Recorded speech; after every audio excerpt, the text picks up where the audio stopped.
नमस्कार रसिक श्रोते हो, मी शंकर खांडेकर सादर करतो एक मराठी कथा. कथेचं नाव बाप्पा मोरया रे. लेखक राजेंद्र भोसले.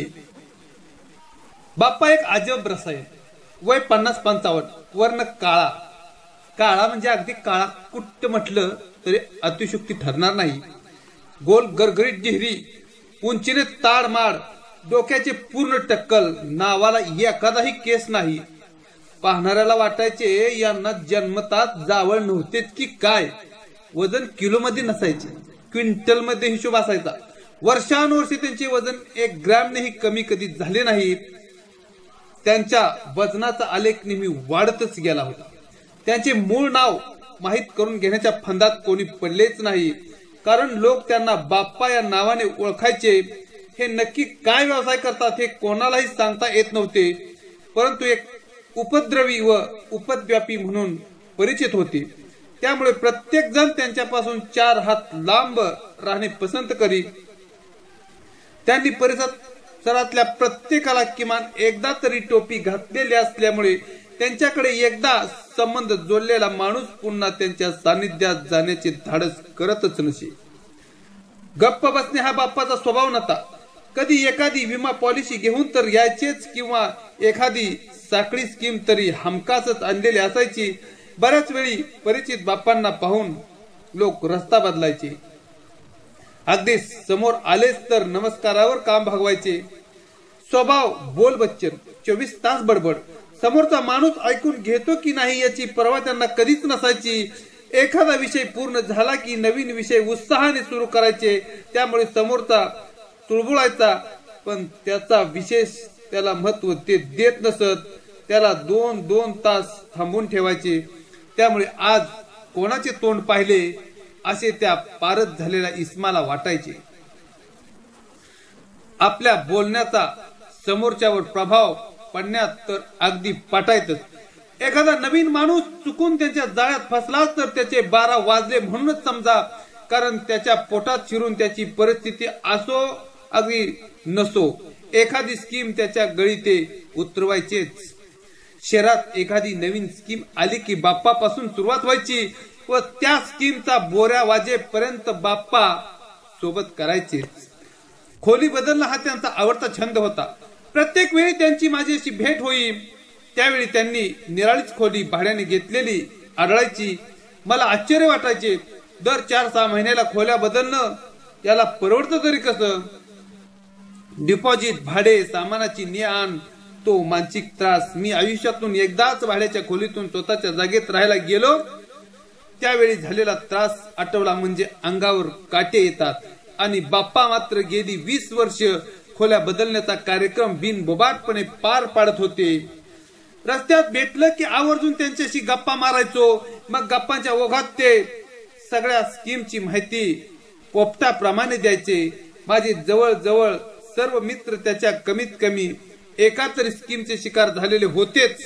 सुदैवाने मी मात्र त्यांच्या कोणत्या स्कीमचा बकरा झालो नाही, हे माझे मोठे यश मानतो. मी एकदा गमतीने त्यांना विचारलं, बाप्पा हे सारं आपल्याला त्रासदायक नाही का वाटत. त्यावर ते म्हणाले, यात त्रास कसला, हम टेन्शन लेते नहीं देते है. असं तो सहज हसत हसत ते उत्तरले होते. निर्लज्जम सदासुखी हे हा वाक्य प्रचार केवळ बाप्पा सारख्या माणसामुळेच आला असावा असे वाटायचे. काही का असे ना, ही आसामी मला नेहमीच आकर्षित करायची. ती त्यांच्या सहज खोली बदलण्याच्या प्रवृत्तीमुळे. कुठून तरी बाप्पांना बातमी लागलेली असते की खोली भाड्याने देणे आहे. खल्लास, बाप्पांनी मालकाचे घर शोधून काढलेच म्हणून समजा. नवीन घर मालकाशी संवाद साधण्याची त्यांची एक विशिष्ट पद्धत होती. त्यांनी ती आत्मसात केलेली होती. एखादा दुसरा अपवाद वगळता ती सर्व ठिकाणी लागू पडायची. आदल्या दिवशी पत्ता माहीत करून घेतल्यानंतर खास ठेवणीतले इस्त्रीचे कपडे घालून सकाळच्या वेळी बाप्पा मालकाचे घर गाठायचे. प्रथम बाहेरूनच हळू आवाज नम्रपणे हाक मारायची, कोणी आहे का घरात. मग थोडा वेळ वाट पाहायची. काही प्रतिसाद न आल्यास हलक्या हाताने दरवाजावर ठोठावतात, अहो यांचे घर आहे ना हे. दरवाजा उघडत मालक, हो हो या ना. मालक म्हणायचे.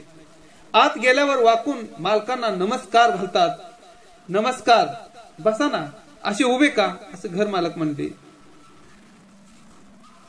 अलगदपणे बसतात व इकडे तिकडे पाहत म्हणतात, नाही म्हणजे त्याचं काय आहे, समजलं आपलं घर भाड्यानं द्यायचं आहे, मलाही गरज आहे.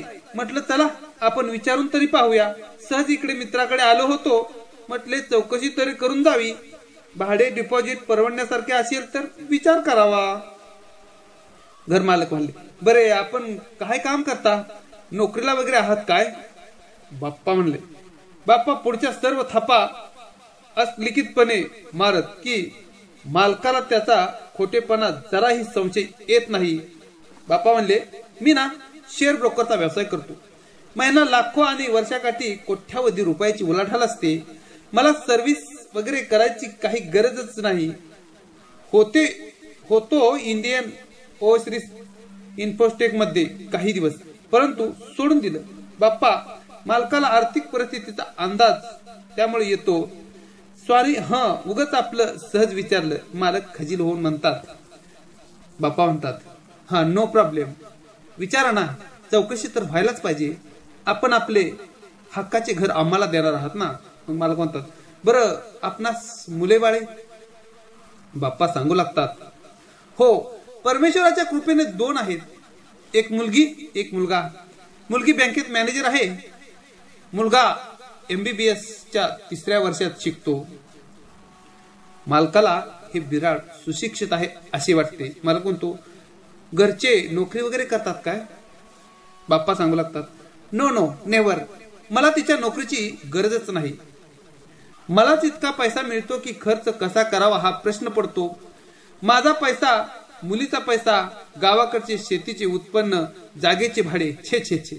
अहो किती पैसा येतो आणि जातो ह्याचा हिशोब ठेवणे देखील मला कठीण जाते. बऱ्याच वेळा असं होतं माझं. मालक अचंबित होतात, अरे बापरे, मग तुम्ही स्वतःची? मालकाच्या या मूळ मुद्द्याकडे दुर्लक्ष करत बाप्पा पुढे सांगायला सुरुवात करतात, अहो काका, तुम्हाला काय सांगायचे. आमची गावाकडे शेती आहे 300 एकर. तिथे 4 मजली इमारत आहे. ती आम्ही भाड्याने दिली आहे. तिथले महिन्याकाठी लाखो रुपये मिळतात. आता व्यवसायानिमित्त या शहरात राहावे लागते असे ते सहज बोलतात. मालक म्हणतात, बरं तुम्ही पूर्वीची खोली का सोडता आहात, काही त्याला कारण वगैरे? मग बाप्पा सांगतात, अहो काय सांगायचे, फार लहान पडते हो. आमची उच्च शिक्षित फॅमिली. पूर्वीच्या मालकाने कुठलेही दारोडे, भांडखोर, भाडेखोर ठेवले आहेत. ते आम्हास पसंत नाहीत. शिवाय आम्ही सभ्य माणसं. बोलणे, चालणे, व्यवहार यात थोडाही फरक आम्हाला आवडत नाही. म्हणून म्हटलं तुमची खोली कशी आहे ते पाहावे. जुने मालक अजूनही आम्हाला सोडायला तयार नाहीतच. शेवटी मी व माझ्या कुटुंबियांनी खोली सोडण्याची विनवणी केली तेव्हा ते कुठे नाविलाजाने सोडण्यास तयार झाले. सोडताना चक्क आम्हा सर्वांना फुल आहेर करणार आहेत ते. ऐकलत का कधी आपण मालक भाडेकरूच्या इतक्या सलोख्याच्या संबंधाबाबत? अहो नुसतं मी खोली बदलणार आहे म्हटलं तर त्यांच्या डोळ्यात अश्रू उभे राहिले. अश्रू. मालकाला बाप्पांच्या वर्तणुकीबाबत कल्पना येतेच. मग मालक म्हणतात, मग आमच्या बघा ना खोल्या, परवाच बांधलेत. चांगल्या 3 रूम आहेत. तुम्हाला नक्कीच आवडतील. तुम्ही आमचे पहिलेच भाडेकरू. अगदी देवानेच पाठवल्यासारखे झाले बघा. मग मालक खोली दाखवतात. बाप्पा नळ, लाईट, बाथरूम, संडासची व्यवस्था यांची सर्व माहिती करून घेतात. सर्व पाहिल्यावर त्यांच्या जागेवर तोंड भरून कौतुक करतात व लागलीच पसंती कळवतात. मालकाने सांगितलेले भाडे आणि डिपॉझिट एका झटक्यात कुठलीही घासाघीस न करता मान्य करतात. मालकालाही बरे वाटते. असा सर्व गुण संपन्न भाडेकरू मिळायला भाग्य लागते असा विचार करून भाडेकरूची वाट ते पाहतात. बाप्पा आपला निर्णय कधीच तातडीने कळवत नाहीत. त्वरित कळवलं तर आपली गरज लक्षात येईल या उद्देशाने ते घर मालकाकडे परत फिरकतच नाहीत. कदाचित खोली घेण्याचे रद्द तरी झाली नाही ना असा विचारही त्यांच्या मनात डोकावून जातो. 4-5 दिवसानंतर मात्र अचानक एका हातात एक मोठा झाडू, दुसऱ्या हातात छोटीशी पिशवी घेऊन अवतरतात. त्यात देवाचा फोटो असतो, एक उदबत्तीचा पुडा, खडीसाखर, कापूर, नारळ, घंटी. मालकाला नम्रपणे नमस्कार करणे, वाकून पायाला स्पर्श करणे आलेच त्यात. शांतपणे पिशवी आणि झाडू टेकवतात. आपल्या चेहऱ्यावर आलेला घाम टकलापर्यंत पुसत नेतात आणि म्हणतात, मी विचार केला, आज गुरुवार आहे, गुरूंचा वार, चांगला मुहूर्त आहे. काल रात्रीच स्वप्नात गुरूंचा साक्षात्कार झाला, गुरूंची आज्ञा झाली. म्हटलं चला शुभस्य शीघ्रम, आजच नवीन जागेत राहायला जाण्याचा योग साधावा. याशिवाय कुठला योग चांगला असेल. स्वतःच्या कपड्यांची तमा न बाळगता स्वतः जागा झाडू लागतात. काही वेळातच सगळा परिसर झाडून लक्क करतात. पाहता पाहता छतावरील जाळी जळमट साफ करतात. मालकाला वाटते यांना स्वच्छतेचं किती वेळ आहे. म्हणजे आपली खोली आणि परिसर नेहमी स्वच्छ आणि टापटिपीत राहणार असं मालकाला वाटत होतं. परिसर स्वच्छ केल्यानंतर ताजे पाणी मागवतात आणि सर्वांना बोलावून देवाचा फोटो, कापूर, उदबत्ती लावून मनोभावी पूजा करतात. मग डोळे मिटून मंत्र पुटपुटणे आणि शुद्ध संस्कृत मधील श्लोक वाचन आलंच. काही क्षण ध्यानस्थ होऊन देवाचे नामस्मरण होते. पूजा आटोपल्यानंतर हातात घंटी घेऊन दत्ताची नवनाथाची आरती करतात. प्रथम गणपतीची आरती झालेली असते. स्वतः अगदी खड्या आवाजात गणपती बाप्पा म्हणतात आणि उपस्थितांना मोरया म्हणायला लावतात. सगळे वातावरण भक्तिमय होते. मालकाला त्यांच्या या धार्मिक कृतीची अप्रूप वाटू लागते. शेवटी सर्वांच्या हातात तीर्थ आणि नारळ खडीसाखरेचा प्रसाद वाटला जातो. निरोप घेताना हळूच एक पिल्लू सोडायला बाप्पा कधीच विसरत नाहीत. मी संध्याकाळपर्यंत सामान शिफ्ट करतो. आजचा मुहूर्त फारच चांगला आहे. डिपॉझिट मालक घर सोडताना देणार आहेतच. त्यांनी दिलं की तुमची डिपॉझिटचा प्रश्न मिटेलच, चालेल ना? मालक म्हणतात, असू द्या असू द्या, त्याची काय घाई, माणुसकी आहे की नाही ना. मला एवढी आपल्यासारखे चांगले भाडे करू लाभले हेच आमचं भाग्य आहे. अशा धार्मिक वातावरणात त्यांना नाही म्हणणे कुणाला जमेल. संध्याकाळच्या वेळी मालकाच्या दारात एक छोटीशी रिक्षाची ट्रॉली येते. त्या ट्रॉलीवर सामानावर बाप्पांची स्वारी बसलेली असते. मालकाला बरं वाटतं, कारण एक तर माणूस चांगला, पैसेवाला, धार्मिक आणि सामानही कमी. सकाळी छोट्या पिशवीत फोटो आणि काही सामान आणले व आता फक्त ट्रॉली. बाप्पाचं एक तत्व ठरलेलं होतं, ते नेहमी गोरज मुहूर्तावरच खोलीचा प्रवेश करतात. संध्याकाळचे 7 वाजलेले असतात. नंतर लहान ट्रॉलीनं त्यांच्या अनेक फेऱ्या होतात.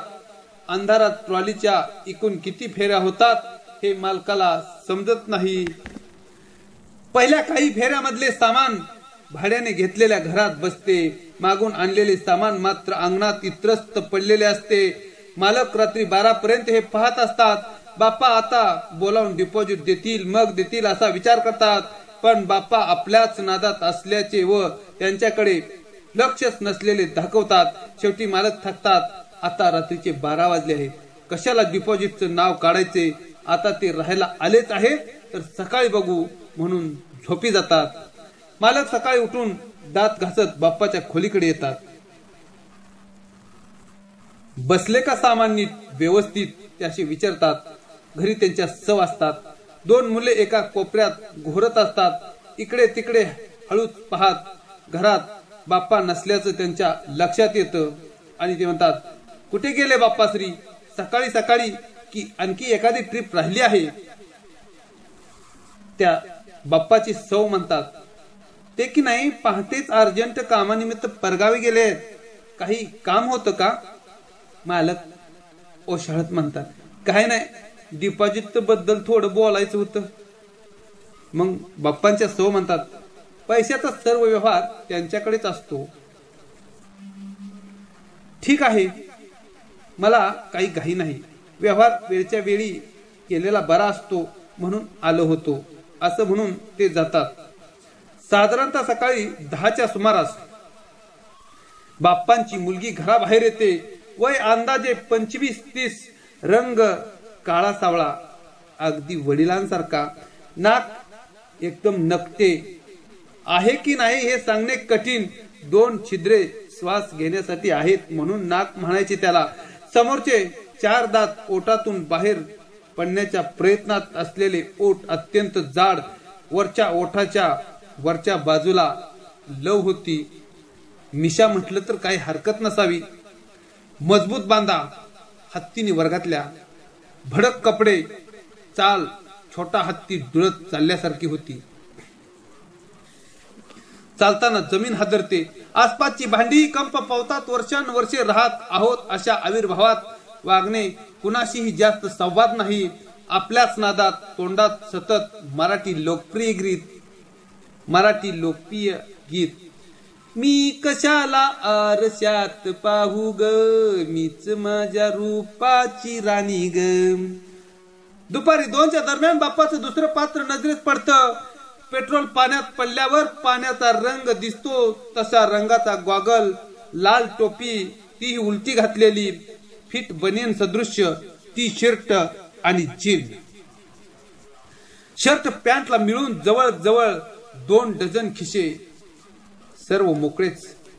डोक्याला हेडफोन, पट्ट्याला वॉकमन, एका कानाला लोंबकळते डोल. हॅलो हाय असे बडबडत एका हाताने चावी फिरवत अंगणात एरजाऱ्या घालतात. अवतार मायकल जॅक्सनचे बंधू शोभावेत असाच. हॅलो हाय करत हे महाशय स्वतःची ओळख स्वतःच करून देतात. त्यांना पाहिल्यावर मालकाला पोटा पाण्याचा व्यवसाय काय करतात असे विचारण्याचे धाडस होत नाही. शिवाय ते डॉक्टरकीच्या 3ऱ्या वर्षाला असतील असे तर मुळीच वाटले नाही. त्यांच्या पाठीला पोट लागलेलं एक मरतुकड कुत्र येतं. प्रत्येक मालकाला प्रथम वाटते बेवारस आहे की काय, म्हणून ते हडहड करून हाकलण्याचा प्रयत्न करतात. याचा मायकल जॅक्सन बंधूंना राग येतो. ते मालकावर जोरात खेकसतात. आवाज मात्र त्यांचा बायकासारखा असतो. काय काका, अहो ही आमची जुली आहे, फार जवळ जाऊ नका. चावली तर 14 इंजेक्शन घ्यावी लागतील. बिंबीत. हा मालक घाबरून जातात. हताश होऊन विचारतात, म्हणजे हे कुत्रे पण इथे राहणार की काय? म्हणजे काय, ही आमची फॅमिली मेंबर आहे. तळहाताच्या फोडाप्रमाणे वाढवले आम्ही तिला. लांब सरका नाहीतर चावा घेईल. तुम्ही तिला चक्क हाड म्हणता. तिचा महिना खर्च माहित आहे का किती आहे? मालक तोंडाचा चंबू करून विचारतात, किती आहे? अहो काका, एवढं मोठं झालं तुम्हाला कळत कसं नाही हो? तुम्ही आयुष्यात कधी खाल्ले नसतील असे पदार्थ तिला लागतात. भारी भारी बिस्किट, लोणी, पाव, ब्रेड, समोसे, चिकन, मटन. मालक म्हणतात, म्हणजे तुम्ही येते मटनही खाणार? मालक वाकडे तोंड करून विचारतात, म्हणजे काय आणून खाणार? रोज चिकन मटणाशिवाय आम्ही जेवतच नाही मुली. हे सर्व ऐकून मालक आ वासून पाहत राहतात, कारण ते शाकाहारी असतात. मनातल्या मनात विचार करतात, जाऊ द्या, त्यांच्या घरी खातील, आपल्याला काय त्याचे, असा विचार करून याही मुद्द्याकडे मालक दुर्लक्ष करतात. जुली संपूर्ण परिसर फिरते, केकाटते, भुंकते. मालकाने बाहेर वाळू घातलेले मिरच्या व धान्यावरती 3-4 हेलपाटे मारते. त्यावर लोळते आणि ते विस्कटते. फिरून दमल्यावरती बाजूला ठेवलेल्या जाळीच्या घरात, खास बाप्पांनी तयार केलेल्या जाळीत जाऊन ती विश्रांती घेते. मालकाकडे पाहत मात्र सतत गुरगुरते. हा सर्व प्रकार पाहून मालकाला वाटते की या कुत्र्याचा कपाळमोक्ष करावा. पण शेजारी मायकल जॅक्सन व त्याच्या भगिनीकडे पाहून तोंडाकडे आलेले शब्द ते पटकन गिळतात. दुसऱ्या दिवशी मालक बाप्पांचा हळूच कानोसा घेतात. आता बाहेर एरझाऱ्या घालतात. बाप्पांच्या सौंच मात्र ह्या हालचालीकडे बारीक लक्ष असतं. मनातल्या मनात हसत त्या दारात तांदूळ निवडायला बसतात. आपल्या लाडक्या जुलीला जवळ बोलावून मोठ्या आवाजात, मालकाला ऐकू जाईल अशा आवाजात ते संवाद करतात. का ग जुली, कालपासून बुंकतेस, जावं आपण फिरायला. मला कळलंय तुला कंटाळा आलाय ते. जाऊ दे ग, नवीन जागा आहे, सवय होईल. मला वाटलंच चांगली बंगल्यात राहिलेली तू असे या फुटकळ जागेत तुला कसं करमणार? मालक हे शब्द ऐकून न ऐकल्याप्रमाणे करतात. त्यांच्याकडे डोक्यात एकच प्रश्न घोळत असतो, तो म्हणजे डिपॉझिटचा. तरी एक प्रयत्न करून पाहायला काय हरकत आहे म्हणून ते जवळ जातात आणि म्हणतात, काय वहिनी, बरं चाललंय ना? झालं का चहा पाणी? म्हटलं कशी वाटली आमची जागा? म्हटलं तुमच्या कुत्रीला आवडली नाही? तुम्हाला तरी?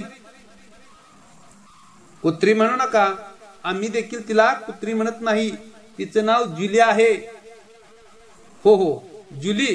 जुली मॅडम नाराज आहेत. म्हटलं आपले काय मत आमचे गरिबाच्या जागेबाबत? तेव्हा ते सौ म्हणतात, बरे आहे असं उत्तर देऊन त्यांच्याकडे दुर्लक्ष करीत जुलीला उद्देशून म्हणतात, थांब ग जुली, आले, गॅसवर भात ठेवून येते असं म्हणत आत निघून जातात. कारण त्यांना माहित असतं की मालक डिपॉझिटसाठी हेलपाटे मारत आहे. दुसऱ्या दिवशी घर मालक पुन्हा बाप्पांच्या घरासमोर चक्रा मारतात. बाप्पांचा कानोसा घेतात. सकाळपासून रात्रीपर्यंत त्यांचा कानोसा घेण्याचे काम चालूच असते. बाप्पांचा मात्र पत्ताच नसतो. 3-4 दिवस असेच घडते. बाप्पांचे कुटुंबी मात्र आपले कुणाशी काही देणं घेणं नाही अशा थाटात वावरत असतात. एके दिवशी बाप्पा अचानक मोठ्या व्यापातून आल्यासारखे येतात. मालक सुटकेचा निश्वास टाकतात. आता लगेच मागणे ठीक नाही म्हणून 10-15 मिनिटे थांबतात. बाप्पांच्या घरात हळूच प्रवेश करतात. तेव्हा बाप्पांच्या सौने मालकाला चिकाटीचा वृत्तांत बाप्पांना कथन केलेलाच असतो. काय चाललंय, आत्ता चालात का? वाटतच की दौऱ्यावरून. मालक दबक्या आवाजात म्हणाले. बाप्पा म्हणाले, हो आत्ता चालू. परगावला एक ऑर्डर होती. 2 कोटी रुपयांचं छोटस कॉन्ट्रॅक्ट होतं. नाहक 3-4 दिवस गेले. अरे हो, आपले डिपॉझिटची रक्कम राहिली आहे, ती आणण्यासाठी मालकाकडे गेलोच नाही. मी उद्या जाणार आहे. त्यांनी दिली की लगेच देतो. ठीक आहे, मी आपलं सहज आलो होतो, मालक म्हणाला. असे म्हणण्यापलीकडे मालकांना पर्यायच नव्हता. इतके दिवस थांबलो, आणखी एखाद्या दिवसाने काय होते अशी मनाची समजूत घालून त्यांना हताशपणे परतावे लागले. पुन्हा दुसऱ्या दिवशी मालक उठण्याआधीच बाप्पा घराबाहेर. मालक झोपलेले. बाप्पांचं आगमन झालं. महत् प्रयासाने भेट झाली तर हो विसरलोच. पुढच्या दुर्मिळ भेटीत उद्या पाहू असा आठवडा जातो. पुढच्या भेटीत मालकाची भेट काही झालीच नाही. माझ्याकडेच देतो, हे घ्या असे म्हणून खिशातून 100च्या नवीन नोटा काढून देतात. हे महिन्याचे ऍडव्हान्स भाडे. डिपॉझिट देतोच की मालकाने दिल्यावर. जाऊ द्या, भाडे तर मिळाले, डिपॉझिट जातेच कुठे असा विचार करून मालक शांत राहतात. बाप्पांचा पसारा दिवसेंदिवस वाढत जातो. दिवसाकाठी कमीत कमी एक तरी ट्रॉली डेरे दाखल होत असते. बाप्पांची खोली पूर्वीच्या सामानानेच गच्च भरलेले असते. नंतर अंगण भरते, हळूहळू गच्ची भरते. मग मालकाच्या अंगणाकडे अतिक्रमण सुरू होते. शेवटी मालक 25% जागेत व बाप्पा 75% जाग्यात वास्तव्य करू लागतात. नवख्या माणसाला मात्र बाप्पा मालक व मालक भाडे करू वाटतात.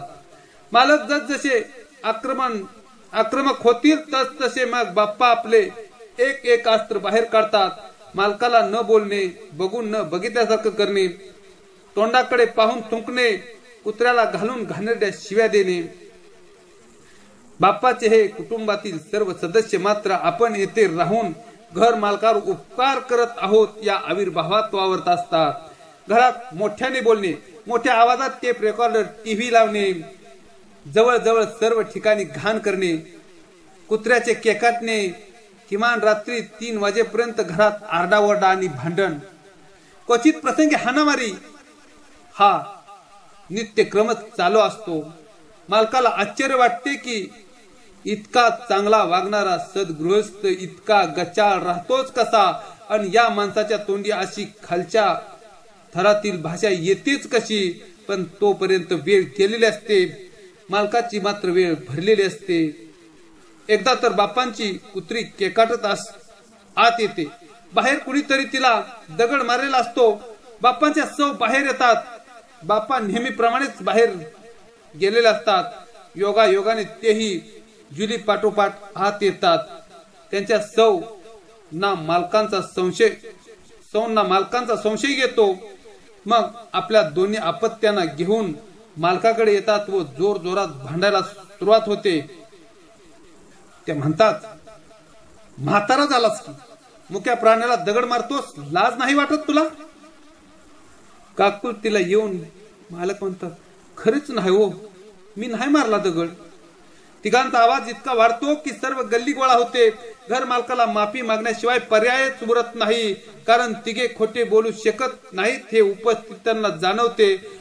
मालकाने डिपॉझिटचे व भाड्याचे नाव काढले की खटका उडालाच म्हणून समजा. याशिवाय दररोज अनियमित लाईट, अपुरे पाणी, सार्वजनिक जागा यावरून बाप्पा व त्यांचे कुटुंबीय मालकाशी भांडण काढत असतात. भांडण म्हणजे तरी काय, असभ्यतेचा कळस, अक्षरशः शिवीगाळ. मालकाने असे शब्द स्वप्नातही कधी ऐकले नसतात. कुठून घर बांधलं आणि असा भाडेकरू शोधला असे त्यांना वाटत होते. आपण पूर्णपणे फसलो गेलो आहोत हे मालकाला लक्षात येते. पेन्शनवर चरितार्थ, डिपॉझिट तर लांबच, भाडेही नाही. शिवाय वरून त्यांचा त्रास. आपली ग्रहदशा बरोबर नसल्याचे समजून ज्योतिषाकडे जातात, पण काही उपयोग होत नाही, कारण बाप्पासारखा शनी त्यांच्या कुंडलीत दाखल झालेला असतो. एक दिवस घर मालक बाप्पांना गाठतात व सर्व शक्ती एकवटून म्हणतात, हे पहा बाप्पा, मी आपले पाय धरतो, माझी खोली खाली करा, आमच्यावर दया करा. मी तुमच्या बापासारखा आता खूप झाले हो. असं म्हणून चक्क बाप्पाचे ते पाय धरतात. बाप्पा म्हणतात, उठा उठा, वेळासारखे असे काय करता? आमच्याकडून काही चुकले का? मालक म्हणतात, नाही हो, तुमच्याकडून काही नाही चुकलं. आमच्याकडून काही चुकले असेल तर आम्हाला माफ करा. असे म्हणून घर मालक धस धसा रडू लागतात. ते म्हणतात, आमचे जावई आणि मुलगी येणार आहेत, त्यांना राहण्यासाठी जागा पाहिजे. तुमच्या पाया पडतो तेवढी खोली खाली करा. घर मालक दंडवत घालतात. हे असं कुठं असतं का? आम्हाला आता कोण जागा देणार ऐनवेळी? एक तर तुमची जागा अपुरी, पाणी भरपूर नाही, लाईटीचा प्रॉब्लेम, आम्ही म्हणून या जागेत राहतो. जनावरांच्या गोट्याच्या लायकीची तुमची जागा. तुमच्या जागेत आल्यापासून माझ्या धंद्यावरही परिणाम झाला. धंदा ठीक चालेना.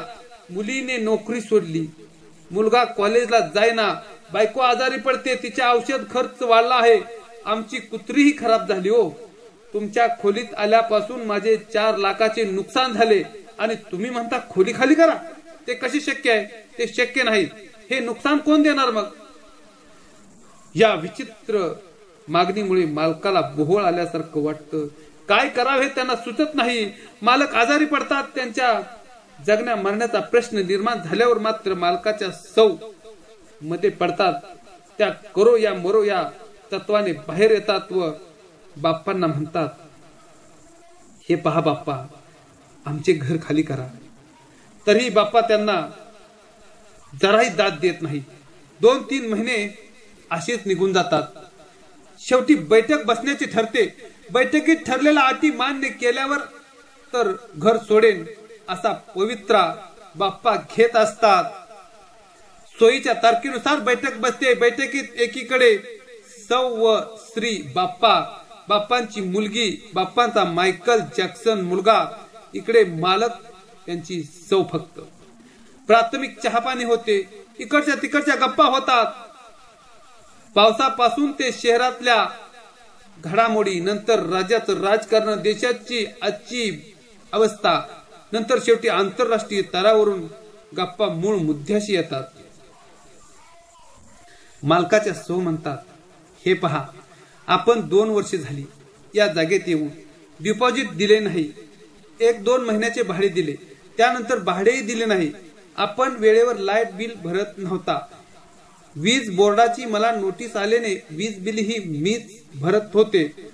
आता ही खोली माझ्या मुलीला द्यायची आहे. मुलगा व जावई, मुलगी आणि जावई राहायला येणार आहेत. बाप्पा म्हणते, तुमचं ठीक आहे, माझ्या नुकसानीचं काय? तुमच्या जागेत येऊन माझे 4 लाखाचे नुकसान झाले, ते कोण देणार? मालकाच्या सौ म्हणतात, अहो असं कुठं झाले का? अशा नुकसानीस आम्ही जबाबदार का?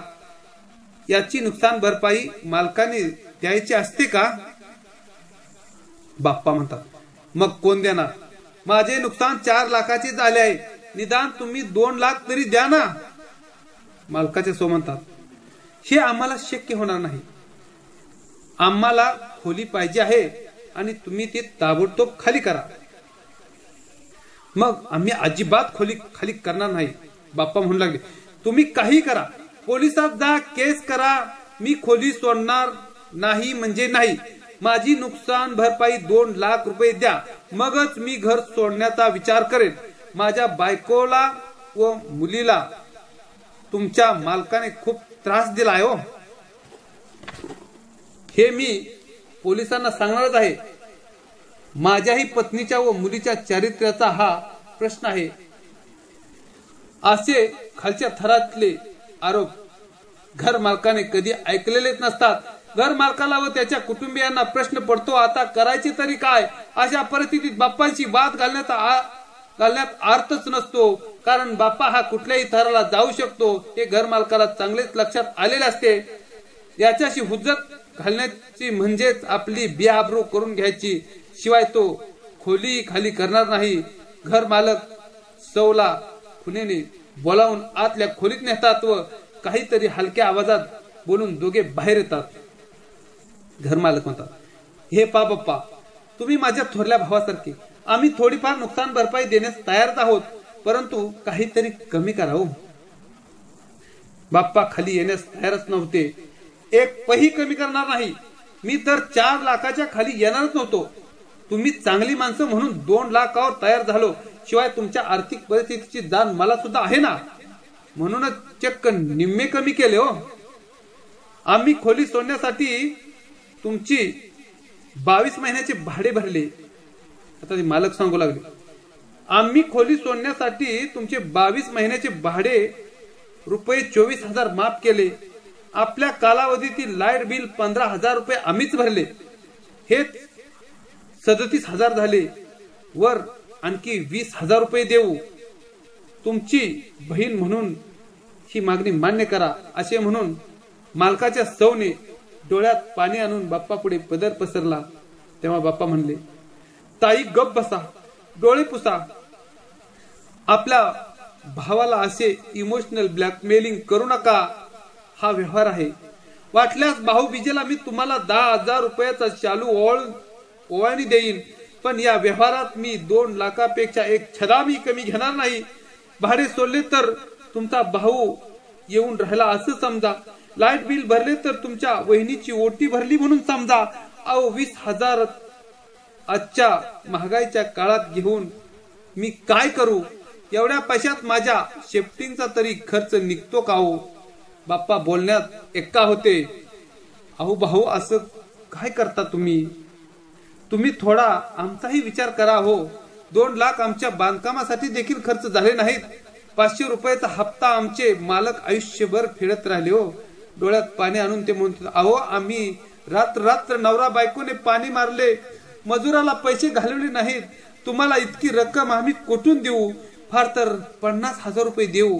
इकडचे तिकडचे कर्ज काढून. शिवाय भाडे आणि लाईट बिल माफ केलेच आहेच की, घर मालकाच्या सौ सांगत होत्या. मग मात्र बाप्पांच्या सौ यांनी पाढा वाचायला सुरुवात केली. अहो 3-3दा भाडे माफ केले करून आम्हाला काय हिनवता काय? जणू आमच्यावर मोठे उपकार केल्याप्रमाणे बोलता. काय सुविधा दिल्या तुम्ही? काय दिलेत का तुम्ही आम्हाला? भाडे वेळच्या वेळी देण्यासारखे. कधी लाईट नसते तर कधी पाणी वेळेवर येत नाही. नळाच्या तोट्या देखील धड नव्हत्या. आम्हाला 2-2 दिवस बिन आंघोळीचं बसावं लागलं. आपली आई बोलू लागल्याचे दिसताच तिची दोन्ही मुलं उठतात व रागारागाने बोलू लागतात. तिघेही बोलू लागल्याने एकच गोंधळ उठतो. शेवटी बाप्पाच सर्वांना शांत करतात आणि म्हणतात, आता शेवटचं बोलतो. तुमचंही नको आणि माझंही नको. हा वाद वाढवायची माझी इच्छा अजिबात नाही. मी 1 लाख रुपये रोख रक्कम घेणार. शिवाय भाड्याचे व लाईट बिलाचे नाव काढायचे नाही. पटलं तर होय म्हणा, नाहीतर मी निघालो. मालकांची सो म्हणते, अहो 1 लाख जास्त होतात. तुम्ही 1 पाऊल मागे सरकलात. आता थोडे आमचे आहे का? भाडे आणि लाईट बिल तुम्हाला माफ. 75,000 रुपये घ्या व आपल्यातली गोडी तशीच ठेवा. हो ना हो करत शेवटी 75,000 सौदा ठरतो. बाप्पासह कुटुंबाला फुल आहेर घेण्याचे ठरते. ऍडव्हान्स म्हणून 25,000 व खोली सोडते वेळी बाकीचे 50,000 देण्याचे ठरते. 2 दिवसांनी बाप्पांना व त्यांच्या कुटुंबियांना फुल आहेर केला जातो. गोड जेवण दिलं जातं. बाप्पांचा मनपसंत आहेर असल्याने मालकाचे जेवणासहित चांगले 40,000 रुपये खर्च होतो. 50,000ची रक्कम पाकिटात घालून सन्मानपूर्वक दिली जाते. दुःख मिश्रित आनंदाने बाप्पांना व त्यांच्या कुटुंबियांना निरोप दिला जातो. पुन्हा तोच रिक्षावाला येतो आणि सामान घेऊन जातो. आता यापुढे खोली भाड्याने द्यायचीच नाही असा संकल्प पती पत्नी दोघे करतात. घर मालक सहज त्या रिक्षावाल्याकडे चौकशी करतात. ते म्हणतात, अरे आता कुठे सामान घेऊन चाललास? रिक्षावाला त्यांच्याकडे केविलवाण्या नजरेने पाहत म्हणतो, साहेब मालकाने दुसरी शिकार गाठली. 1-2 वर्षाला हे घर बदलतातच. याचा पत्ता त्याला लागत नाही. प्रत्येक ठिकाणीही 1-2 वर्षे राहतात. घर मालकाकडून पैसे घेतात व आपला प्रपंच चालवतात. तुम्ही नशीबवान आहात. फार थोडे दिवस राहिलेत तुमच्या जागेत. 1-1.5 वर्ष, 2 वर्ष, 1 वर्ष, महिना. मालक म्हणाले, 2 वर्ष 1 महिना हे काहीच नाही. एक ठिकाणी मालक 4-5 वर्षे राहिलेत. रिक्षावाला सांगत होता. अरे मग तू त्यांना मालक का म्हणतोस? असा प्रश्न त्या मालकांनी केला. तेव्हा रिक्षावाला सांगू लागला, त्यांच्या जागेत मी राहतो म्हणून माझी रिक्षा ते कोठेही फुकट वापरतात. आले मालक, चलतो मी, असे म्हणून रिक्षावाला रिक्षा चालू करतो. घर मालक व त्यांच्या पत्नी हे ऐकून चकित होतात व मनातल्या मनात देवाचे आभार मानतात. शिब्यात गेल्याच्या आनंदात दोघेही बाप्पा मोरया रे ही गणपतीची आरती आळवतात व अशा गणपतीची प्रतिष्ठापना शत्रूच्या घरी सुद्धा होऊ नये अशी गणेशाजवळ प्रार्थना करतात. धन्यवाद.